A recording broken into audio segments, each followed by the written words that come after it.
Hello, everybody, and welcome to the Mindset Alchemy podcast. I'm delighted to have invited Maya Jane back. Maya, welcome. Thank you for being here today. Thank you for having me. Uh, we were having hassles before we started this. We couldn't hear each other, we couldn't speak to each other, and I was going, okay, where are we both feeling unheard and unseen? So, right now, let's be heard and be seen. Maya, please share some of the fantastic things you do with our audience, please. Who you are, where you're from, and what you do. So, I am a transformational coach. I help more specifically individuals, high achievers that are looking for assistance on their spiritual journey and accelerating the process for themselves. I've helped people from just wanting to reach goals, getting unstuck on certain mindset issues, or even things like addiction and phobias. So, that's what I do in a nutshell. Yes, those addictions and phobias are quite prevalent at the moment. I'm sure they always have been. It's just it's more obvious. I think there's just more to be addicted to these days, especially social media and stuff. Maya, Yes. you also do a lot of work with children and especially with your son. Please, can you share a little bit with us about that beautiful inner wisdom that comes forward as you're doing it, what you do with it, and how people with children and their children can benefit? So children in general, children are they have a pure connection to source. It's very simple for them to be in tune constantly. And when we actually pay attention to what children are trying to tell us, we can see how connected they are. So I started to notice that with my own son through various experiences that we've had where something may be going on in my day. And by the time I pick him up, he is mentioning all these things that have occurred. And I realized this happens every day. It's no longer just a coincidence, right? It's obviously that there is a connection. And through digging deeper, I started understanding as well with my cognitive neuroscience background in psychology. There was a small portion of the education that was dedicated to Carl Jung and the understanding of the collective consciousness, so that all of our combined thoughts, understanding, images, everything is collectively accessible if you think of Om and source consciousness, and we all have the capacity to connect to this. As some of us more apt or used to doing it. And so um, essentially, when you start to do this work, so with children, it's a lot easier, but it's being able to, for adults, be in a more meditative state to be able to connect to your pineal gland in order to be able to have a connection with your third eye, essentially. Right. And the meditation process at the beginning is, it can be a little tedious when you don't know how, you don't know how to sit with yourself, you get impatient, you can be fidgety. Some people have a resistance to the word mindfulness and meditation. When you start this journey, it is something that you have to be dedicated to and want to Mhm. connect to.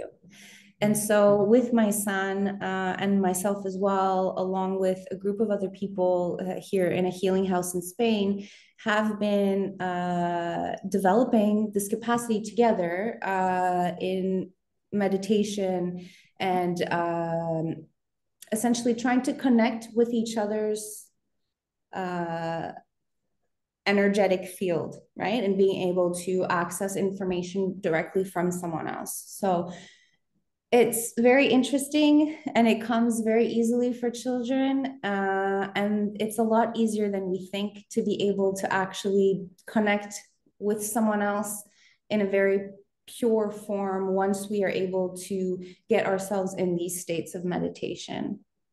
Yes.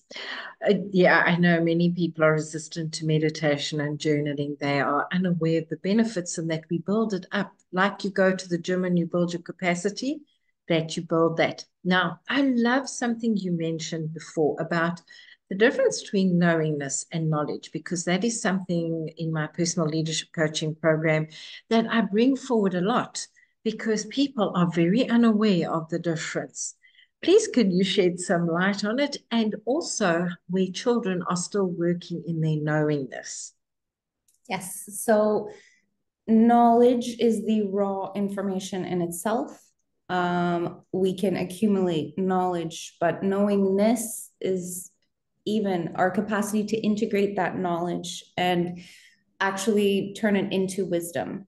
Mhm. So knowingness is this understanding of the greater order of things in nature and being able to be connected to ourselves. And there's also a nuance between believing and knowing. So we can believe in source, Mhm. which has a degree of separation in comparison to knowing that source exists and knowing our connection. Mhm.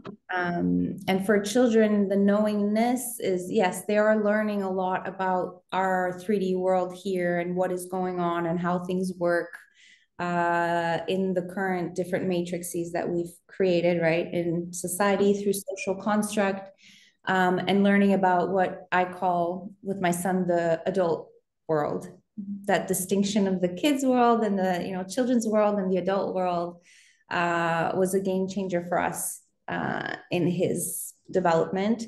Um, and yes, so I mean, children have this knowingness, this open curiosity of being connected and understanding all that is inherently good. And it's important. I Mhm. love that. Can you give us some examples of the differentiation between the adult world and the children's world, just so that the audience can also understand, because to many that is a foreign concept. Sure, for sure. I remember that I started exploring this idea, and I'll explain to you why I came up with the importance of explaining that distinction, especially in my work, and it helps a lot for children to understand.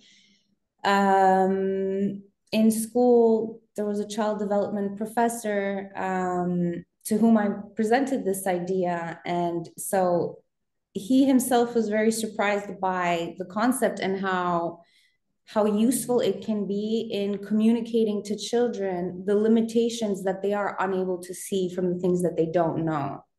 So it's allowing to treat a child as an equal, as a Mhm. human with choice and feelings and emotions, but also being able to create the hierarchy where I, as your caregiver, understand things that you as a child don't.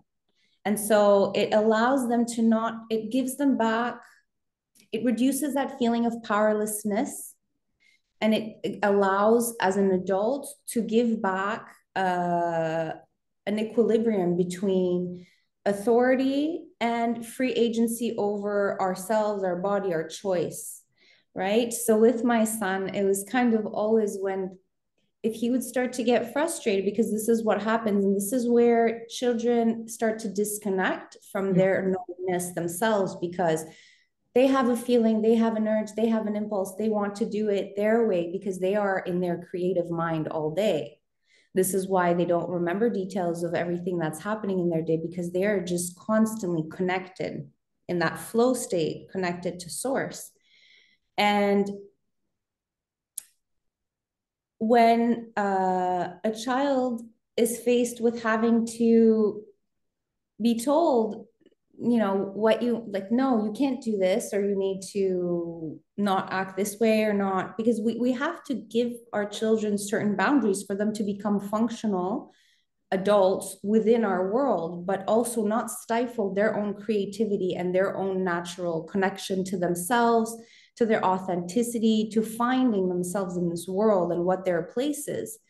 And so I had noticed that a lot of times when we would have a little bit of a disconnect with my son, where he would start to feel a little powerless, that he's being told, I don't understand why adults always have to tell us what to do. Right? Shame. And it's being able to explain, well, there are things in the adult world that you don't understand. So, giving simple examples of, well, would you be able to go and get groceries for me today? Do you know how to use the card that you see mom was using to buy groceries? Are you Mm. able to drive the car to go get the groceries?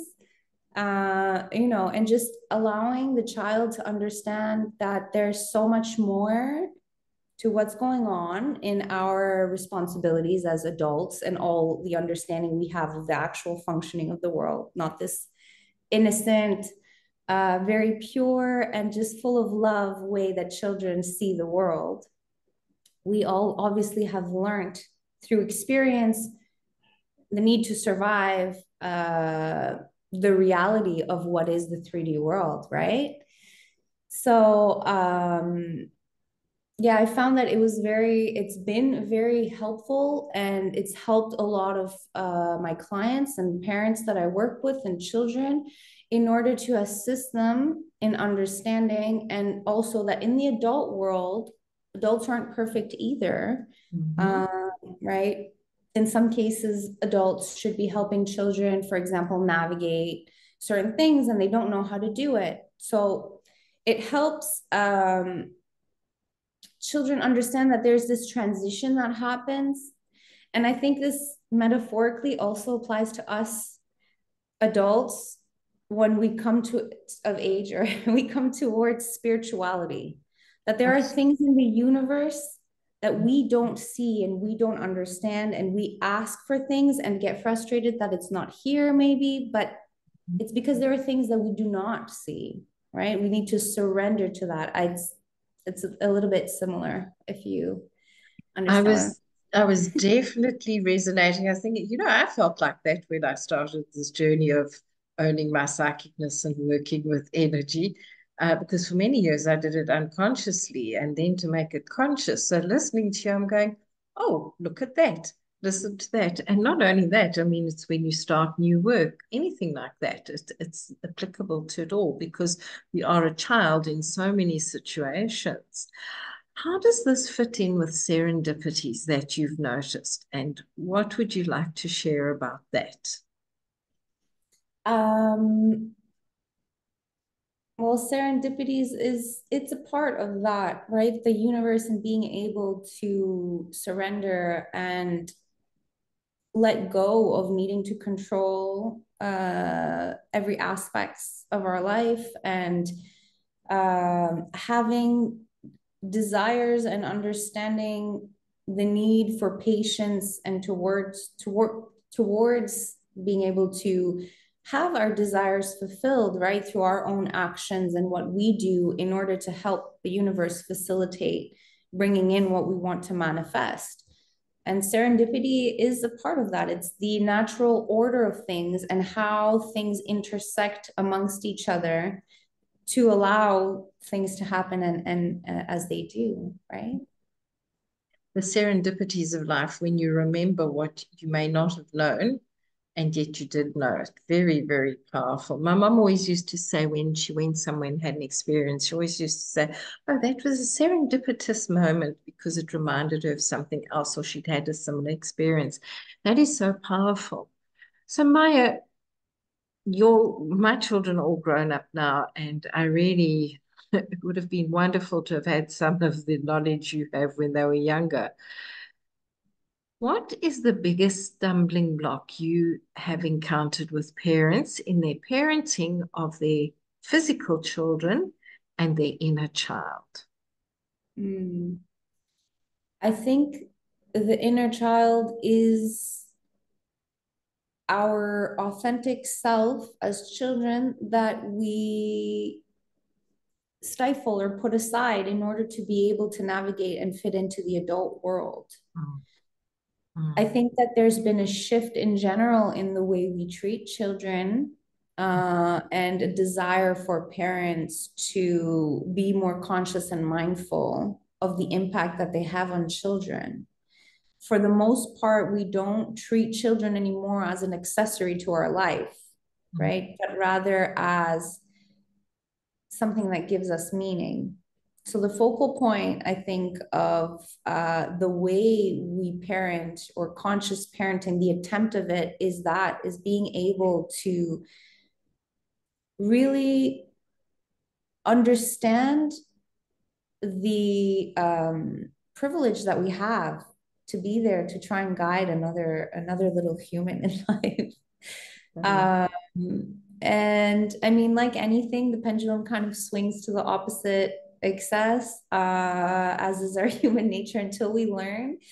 And in conscious parenting now, I think the main difficulty, let's say, because the ones that are reaching out to me are individuals that are conscious and are aware of problems and difficulties that they want to overcome, as opposed to individuals who don't really pay attention to it, don't try, don't notice, right? They're busy focusing on other things. So the conscious parents that are coming, it's really that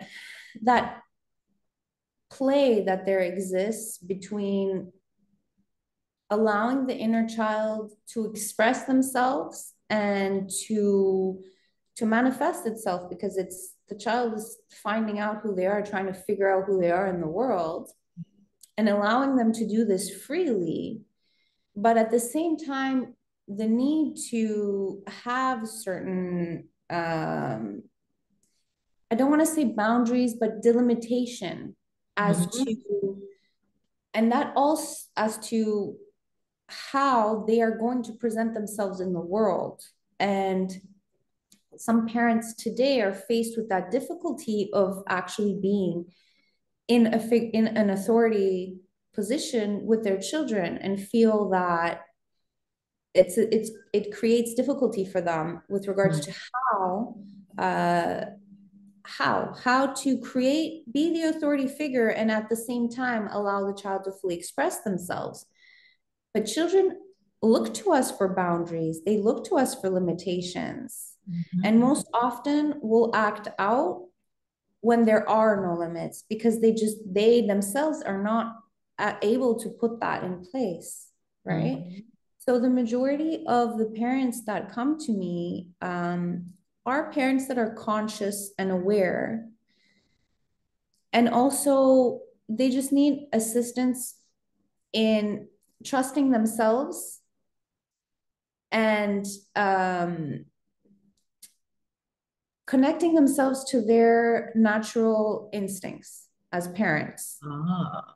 And that is connecting yourself to your own inner child, to know when to play and be playful, as well as when to put down certain delimitations for the child. And I think the most important is them understanding that in not wanting the discomfort maybe of having to deal with a child going through a tantrum or struggling with expressing themselves. We don't want to hear our children cry, but all of these are important lessons for them to become functional as adults, to be in touch with themselves, to know how to interact with other people. So giving them experience so they have experience, is that what you say?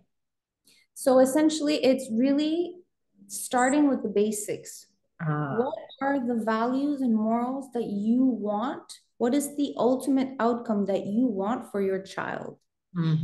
If it's, I want my child to learn to be a respectful human in society and to be kind, to value honesty, if those are the values, then the actions that are taken as a parent need to align with those values. So if we see our child is doing something that is maybe not mindful of the other, in the moment and is very much me-centered, because that's what's happening in conscious parenting. The child is me-centered and doesn't actually learn emotional intelligence and thinking, okay, I want something, but what I'm doing also affects other people around me. So parents let their children sometimes have tantrums or say no, but they don't know how to express their own needs as a human. Like, I'm your parent. And right now, your reaction, I understand that you want to do something, but your reaction isn't helping me either, right? So it's not necessarily about the parent's emotions, but it's about allowing the child to understand everyone around them has emotions and has their own world. And how do we meet, coexist, collaborate, Yes. live in community with each other? Mm. And I think the most evident, like the proof where parents have difficulties is when siblings aren't actually nice to each other. Mm. Because if you have consciousness of like, you want to be kind and you don't want to hurt other people, but you also want to learn how to communicate your own needs and what you feel, if that awareness of the other is there, that's how we learn to peacefully come together to be able to coexist, right? That is beautiful to co-create together, almost to co-create. Yeah. Mhm. You brought up a very interesting point in the beginning that this I feel is addressing as well. Your son sounds very empathetic, sounds as though he is an empath. It sounds as though he definitely has energetic gifts, which everyone has.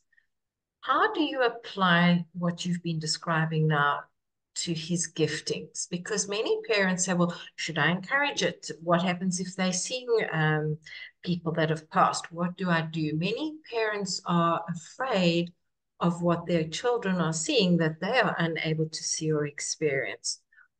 In what way do you help the child to cope with this and the parent to cope with it?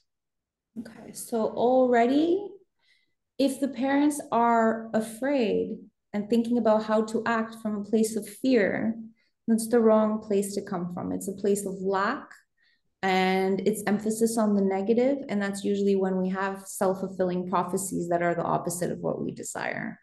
So Love it's it. really about recalibrating from a space of love, right? And really thinking, okay,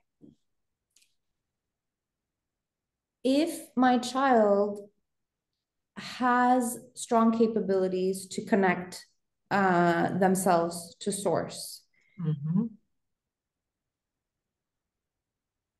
is there really a problem with me allowing them to ultimately experience and explore what they will as an adult, or what they will forever be attempting to connect themselves to? Because some of us are on that path. We fear, as you said, maybe the possibility of connection with energies of people that have passed, but it's just energy. So if your ultimate goal for your parenting is to have ultimately you want to have a strong connection with your child, you want to have a loving relationship, you have to accept them how they are and the path that they're taking in life. Beautiful. So if you fear that's from you, you have to look within and see where that fear is coming from and work on that. Absolutely. In my own life, I myself understood from a very young age these connections to energy. I had dreamt at the age of 7 or 8 the passing of my grandmother before it happened. So a premonition, exactly how it happened. And I told my mom in the morning, and by the afternoon, she passed away exactly as I had described. So I understood at a young age that the veil is very thin. How Mm-hmm. is it that I experience something that hadn't already happened in Mm. the now moment as we understand it. So I lived my whole life with this understanding or this realization that had a little bit of a fear, eventually had to find my way back into love for the temporariness of what exists around us, the temporariness of our life, and to not fear it, to embrace it. And so my son is, we've already gone through the process of him understanding. Came to a realization one day when we were reading a book for bedtime, and it was about someone's 100th birthday, that he had brought this book from school. And he said, "Oh, Mama, imagine you when you're going to be 100. Uh, you're going to be such a cute little old lady." And he's imagining and he's describing what he's seeing in his imagination and how we're going to celebrate. And then he looked at me and he goes, and his eyes filled with tears. And I asked him, "What's wrong?" He said, "I just realized you won't be there for my 100th birthday." And he started crying. So he went through the stages of realizing that we are not here forever. And then I would pick him up from when he'd be spending some time with his grandmother. And they'd go out, eat together, go to the playground. And then when he would come back, uh, there's been times where he would have tears and he would cry. He'd be like, I know she's not going to be here one day. So it's the process of mourning. But if I was to, in those moments, out of my own discomfort of seeing my child hurt, because I want to protect him and I want to make him happy, but I know that ultimately I want to help him be a healthy human, he needs to learn how to mourn. He needs to be able to understand and come to peace with these realizations. Mm-hmm. And I, as a parent, the best thing I can do is swallow my own pride, sit with my discomfort, and be there for my child while he learns what the process of grief is. And those conversations always ended up turning, once the tears subside, to him understanding grief, but then turning it to love and understanding that grief is ultimately a place when love has no place to go. And that's what it feels like. But that love is all around us. And now he has this understanding of, when I'm going to pass, I'll still be there. Mm-hmm. Says, what if those stars up there is us? Like when we pass, we become a star and we are there in the sky. So he understands that we are a part of nature. We're not apart from it. Yes, beautiful. Yeah. So I think it's not fearing is the most important. What place do we want to be in? We want to be in a place of love, then we need to act from a place of love. And that means facing ourselves.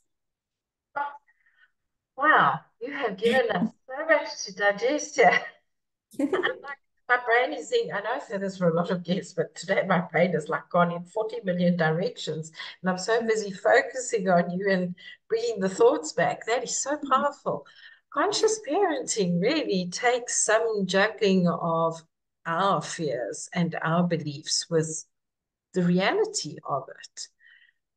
I'm very sad to say we are saying coming to an end of this podcast. Is there anything you would like to share that you really, really feel is so vitally important for parents of physical children and for people parenting their inner child? I know they're quite separate, and yet in some ways they're very connected. It's very connected. As a parent, you have to learn to love and parent your own inner child to successfully be able to parent your own child, because your child will mirror back parts of yourself. Mm-hmm. So it's very much the same, the understanding and feeling of nurturing and wanting to nurture through compassion and love. The best piece of advice that I give my clients that seems to resonate the most deeply is, we're all humans, and understanding that perfection is an illusion, And that allows us to have true compassion for ourselves, is being able to really love ourselves even when we are not our best selves. Mm-hmm.